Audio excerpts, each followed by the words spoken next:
All right. On this episode of AIS podcast, we have Mr. Robert Runyan, my business partner and best friend. Wow, legal names. Robert Runyan the second. Scott, yeah, I might as well throw my middle in there too, Scott, right? Robert Scott. Yep. And his social security number is date of birth. Yeah, date of birth. The things you know about each other. Oh gosh, yeah. So on this episode, we're really going to focus on books. It seems like from what we're talking about, like the books we started reading when we started KHB Construction, all the way through what we're reading now.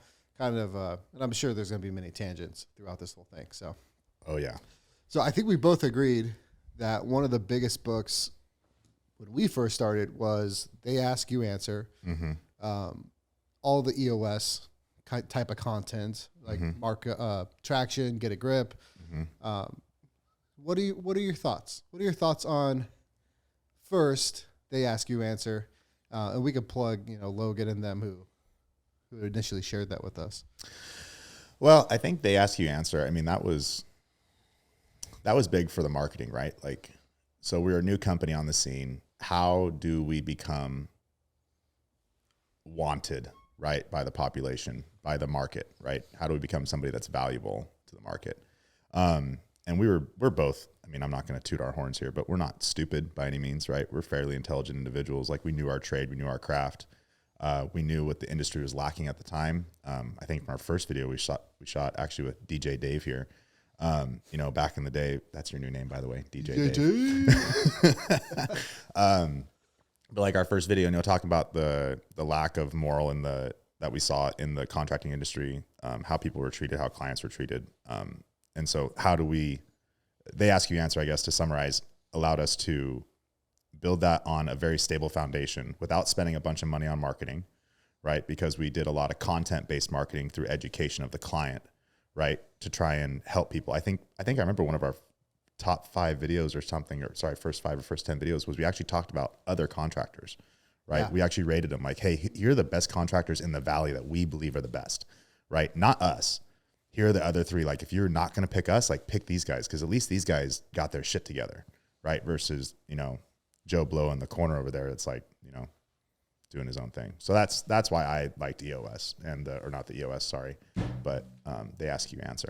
Yeah, it was one of my favorites due to the framework behind it. And I think it was a really interesting storyline on how the economy crash, how that affected a lot of service industry based businesses. And just the fact that they weathered that storm through gaining the authority, not only in their market, but worldwide. Yeah. Like their search engine optimization of their blogs and their educational content. He had guys calling him from different continents, about ponds. Come build my pool. Pools. And it was pretty wild. So I do agree that was probably a foundational book in the crafting of our marketing strategy. And now I think we have we have thousands of pieces of content, and we're just now seeing the fruit of that, 3.5 years later. Sure. Well, it compounds, right? That was what was so cool about that book, was the compounding effect, that how powerful is the actual internet, right? Like the Google ad you spend is there and gone, right? As long as the dollar is there, the ad is there. But that content that you produced, right? And the person that's searching for that content, which could be a client, could be anybody that just wants to be educated about the industry, right? That's what the internet was invented for, right? It's no longer go to the dictionary or go to the library. It's ask Google, right? And Google will tell you. Or ChatGPT now. Yeah. Or ChatGPT now, exactly. So I think that's what I liked about it, right? It was that you can do more for less, but it was so enriching, right? Like that fulfilling kind of feeling of being like, this is quality, right? It's not about, we weren't trust fund babies. We didn't start this thing with millions of dollars in our pockets to be able to build this deal. We had to be smart with how we spent our time and our money. And that was where we both agreed, put your time and money here. Yeah.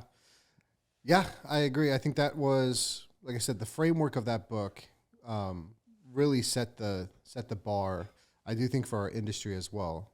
Because we immediately started seeing, and even now, there's new contractors I talk to weekly that are just starting. And where do I start? It's like, get on camera, bro. Like, just start telling your customer what you want them to know, Mm-hmm. Yeah. And I remember we would sit there and we would go through all the questions homeowners were asking us, and write them all down, and then shoot a video. Yes. Remember that? Like, all the questions. We just had like Google Doc page after page after page of questions to shoot video on. Can I do my own demo? Yeah. Here's why you shouldn't. Yeah. You can, but it might cost you more. Oh, man. Yeah, that was great. So, and then the second book, kind of the series of books, was the EOS. And this is something, well, so when we first started, we worked with Contractor Growth Network. Mm-hmm. And Logan's a great entrepreneur. Yep. Chris, killer salesperson. Yep. He made it impossible to say no, which was fun and kind of frustrating sometimes too. But that's where we got that recommendation from. Yeah, they're great for that. I would say middle in between contractor that's just trying to get their business to that next level. They did a great job. But those books, Get a Grip, which is like the storyline of a company and all the issues that every company really has, yep. and how to get on track, and then Traction, how to like basically implement the EOS system. So when we broke it down, I came out as visionary, you came out as integrator, and we kind of went in our roles and started having level 10 meetings and started managing in that fashion. What was the biggest takeaways from that series? From Get a Grip and Traction, reading those books, you mean? Yeah. I think the biggest thing, well, I mean, we got to kind of shout out Aaron West a little bit too, one of our early clients. He's the one that put us on that book. That's true. Yeah, he's the one that recommended, I think, Get a Grip. Yeah. I want to say he recommended that book. And I believe, if I'm not mistaken, Get a Grip is more of the storytelling concept behind Traction. Mm-hmm. And Traction is like the building blocks of EOS. And then Get a Grip is like, this is how it worked at a software company. So what I liked about it was the structure that it offered, because Aaron did recommend, and I'll never forget this, but he did recommend, he goes, you're starting out young. You guys are working this way to build something cool, but we each needed to take responsibility for a certain part of the company. And we didn't know that we were vision and integrator at that point, right? Yeah. We were visionary integrator, right? So I'm reading the book and we're going through it together. And I remember, we just started building out that flow chart. I think I have pictures of it. It'd be hilarious. I could probably show Dave. Remember the whiteboards we had in those office? MC Dave, yeah. Yeah, I'm sorry, MC Dave. Yeah, MC Dave, not DJ Dave, MC Dave. Oh. Reminds me of a friend I have, DJ Dan. DJ Dan, I lost my legs. But yeah, no, I mean, we would take up, an 8x12 whiteboard. One second. Dan isn't paralyzed, right? We don't have to cut that from the pod. No, Dan's fine. Okay, well, cool. I mean, Captain Dan is, or is it Lieutenant Dan? Lieutenant Dan. That's the first thing that popped in my leg. He falls off the wheelchair. Yeah, it's Lieutenant Dan. No, he's not paralyzed. Okay, good. Leave it in. There's another DJ I know, Mixin' Matt. That guy's dope. Mixin' Matt, if you see this, man, what's up? Mixin' Matt, he's a DJ too. He's a DJ. He's a DJ at Group Therapy in Crandon, Wisconsin. Swear on everything. Homie's real. He's dope. Don't do drugs. He's super, super cool cat. Yeah. It was awesome. Missed that guy. Anyways, what were we talking about? Yeah.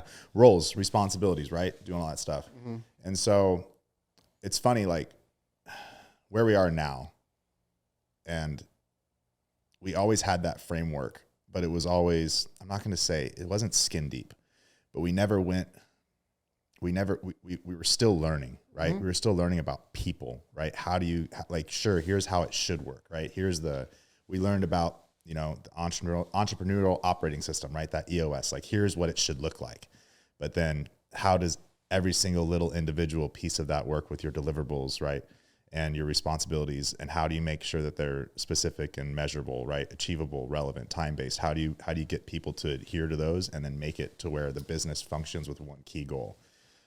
Smart goals. Smart goals. Thank you. Yeah. No, I don't even say smart goals anymore. That's why my brain spins. But that was what I thought was cool about that Traction book, is it gives you that initial framework and it shows you how it works, but it doesn't give you everything to where you still have to ask those really, really hard questions when it comes to managing people, which we can probably get into later as we talk about more books that we're reading.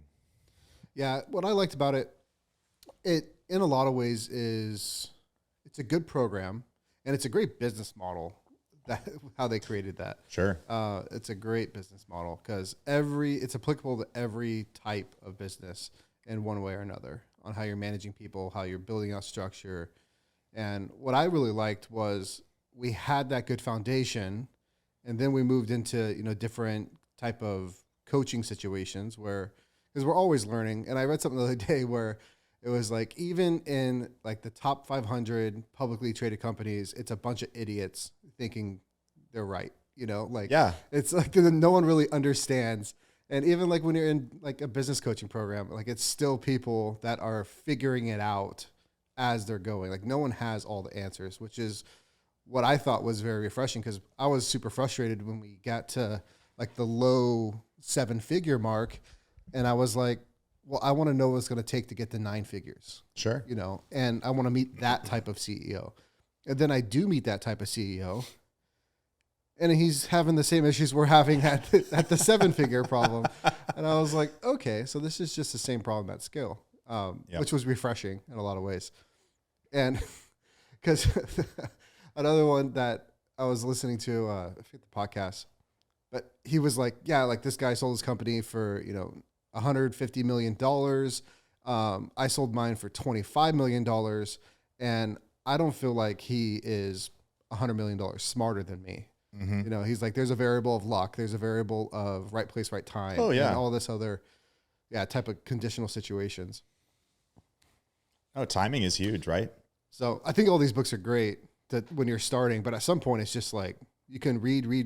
And if you're never implementing or never trying to change your actions, it's pointless, Well, I like to compare it to almost like it's like a combination of sports and science, right? Ooh, it's sports science. Ooh. But that's like a category. Well, it's sports because it's competitive, right? Mm-hmm. Like it's business. At the end of the day, like it's the market. The market's going to choose who the winner is. Mm-hmm. And that's who's going to gain the business, thereby being the winner.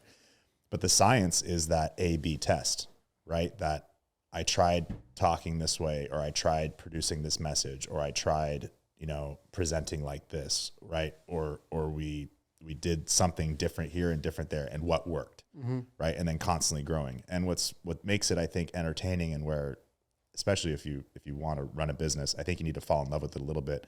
But just like you're saying, like the problem is still there. It's always there. It's just constantly changing, mm-hmm. right? And I could keep dialing back to however you want to talk about it, but I think the problem is, in fact, always the people that are running the business and then the client. So it's people. It's always people you're trying to manage. So you're managing society, you're managing emotions, you're managing the way that you're perceived, mm-hmm. right? Which is, that's a difficult thing, because somebody's perception of you is their reality. Doesn't matter who you are. I could be the nicest person in the world, but if they see me kick my dog one time, I'm the biggest prick on the face of the planet, right? Bottom line. So, there's so much that you're trying to work with. I see you giggling at that. I know I smacked your dog. Oh gosh, you didn't kick it. It was a correction. I didn't kick. Corrective action. I didn't kick. Yeah, I don't kick dogs. I don't kick dogs. I don't kick dogs. But yeah, it's growth, man. It never stops. So what are you into right now? What are you reading? Right now, I'm reading a book that's called So Smart But, and it's how intelligent people lose credibility in their presentation. I'm pretty early into it. I'm on chapter 4, but it's cool because it's essentially like the book is fair, where it's like you can't please 100% of the people all the time with the way that you look, the way that you sound, and what you say. But it is pretty fair in that 45% of people will judge you on the way you look. Mm-hmm. 45% of people will judge you on the way that you sound, and only 10% will actually listen to what's coming out of your mouth, mm-hmm. which I think is a very interesting figure. I also think it's interesting just in the way I was raised societally, right? I try and forgive people their issues, right? And I try and focus on that 10%. And the book hasn't gotten to that point yet where it's maybe going to talk about that. I don't know, but I do try and focus on less what you look like, less what you sound like, right? If I run into a bum on the street that says something right, just because he smells bad, right? And he sounds like a moron, he said something that was correct. That's what he said that was right. I think we were talking about this yesterday, like PTO. Mm-hmm. What is paid time off, right? I'm over here breaking down the Latin root of the words. Paid time off is an umbrella. It's an umbrella for vacation and sick days. And yeah. If anybody knows the exact difference between paid time off and vacation, let me know, because I still can't figure it out. Yeah, I still can't figure it out because they're both paid to be time off. Jury's out on that one. Anyways, see, learning, right? They're right there. I'm still learning.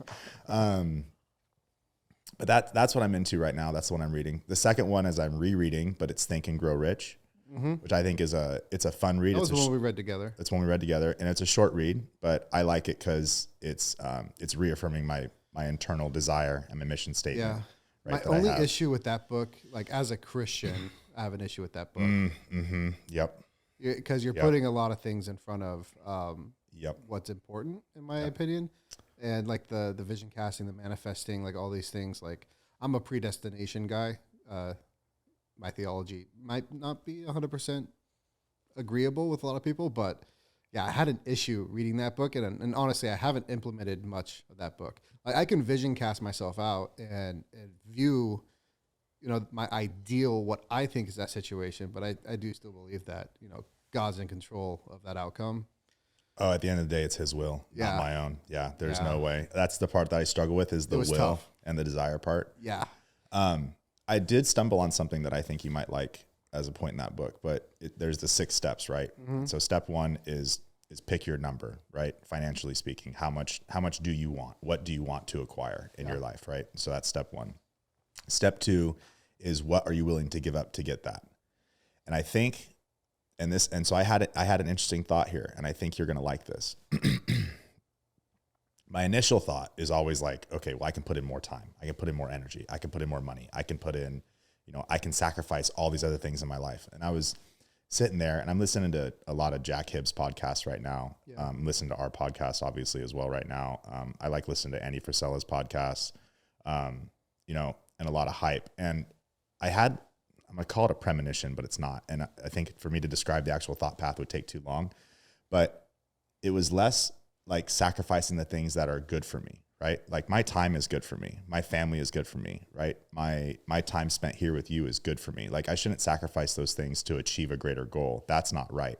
What I should sacrifice is my fear of failure. I should sacrifice my desire to please other people, even though that they're not right. Right. And that to make them feel better in an effort to make me feel better. Right. I should sacrifice, I don't know how to say this, but I should sacrifice not doing the right thing, right? Always do the right thing, whatever it is. Doesn't matter what it is, right? But always live your truth and be honest, right? I should sacrifice basically, I guess, dishonesty, right? In a way, however you want to couch that. That's a blanket term. It's not quite what I want to mean, but I think you understand the point. So sacrifice those things that would hinder the goal, right? Remove those from your life. And then obviously you should be able to get those things. And that's kind of where I went to. And I got to that point. I've been thinking about it a lot. What are those things that I do that might not be as good for me, right? I started removing additives from my food. I feel way better now. I've been working out more often to try and keep my attitude up, which would go into another book that I like a lot, which is Margin. I think a lot of people should read Margin, right? That, living at 100% all the time is great until you get a flat tire on the road, right? And now you got to go to 110%, and your body can only handle that for so long. Your mind can only handle that for so long. You go back.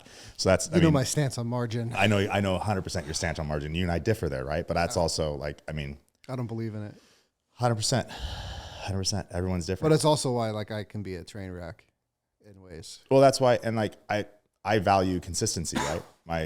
My father has laughed at me for every day of my life, but when I'm walking somewhere, I have one speed. When I'm running somewhere, I have another speed, and that's it. I don't have I have 2 speeds. I go under the hunt like a lion, thought pattern of sprint fast, kill, dominate, take a nap. Sure. And that sprint could be 3 months, 6 months, but I burn out really quick because I won't stop until I hit my threshold. Sure. And then I hit my threshold, and I'm kind of useless for a little bit. Sure. And then I recharge, and then I am sprinting. Yep.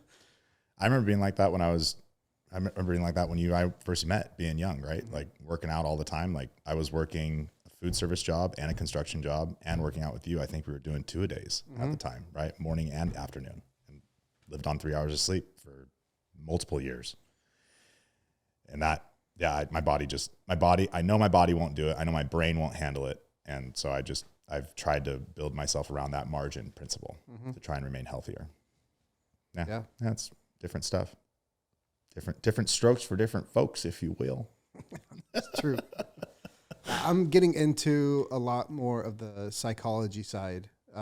One, I think it has to do with kind of, my position in sales and marketing at the company. I'm trying to, get into the psychographic arena of customers and even industry professionals, especially like with this podcast and with hopefully some speaking engagements and stuff. I'm trying to, like one book right here, The Manipulation Bible, like the dark side of communication.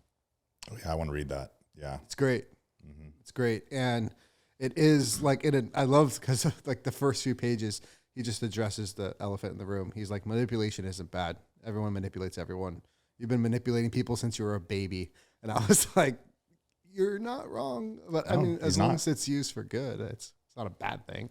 And then the second, influence, that was, it's a good one. It's a thick read. I've been listening to it on Audible and reading it at the same time.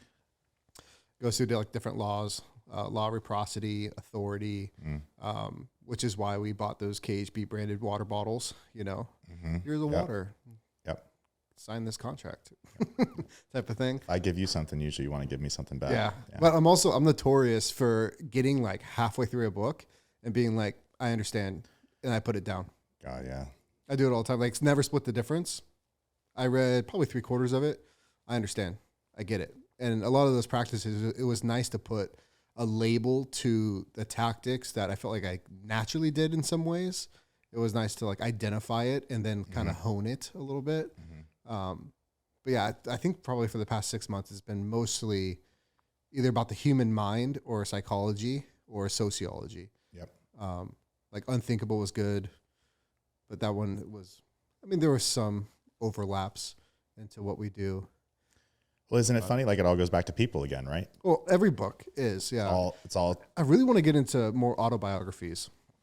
And the one podcast I'm listening to, Founders, right now, he basically has. Is that good? I've been wanting to listen to it. It's pretty good. It's basically a dude talking for an hour and a half to 3 hours, and so it kind of reminds me of like he's an intelligent guy. What's his face with Take Over the World? How to Take Over the World? Like synopsis. Like he does a synopsis of others. And this is how they did it. Yeah. Like he like the one I was listening to, he had lunch with Sam Zell.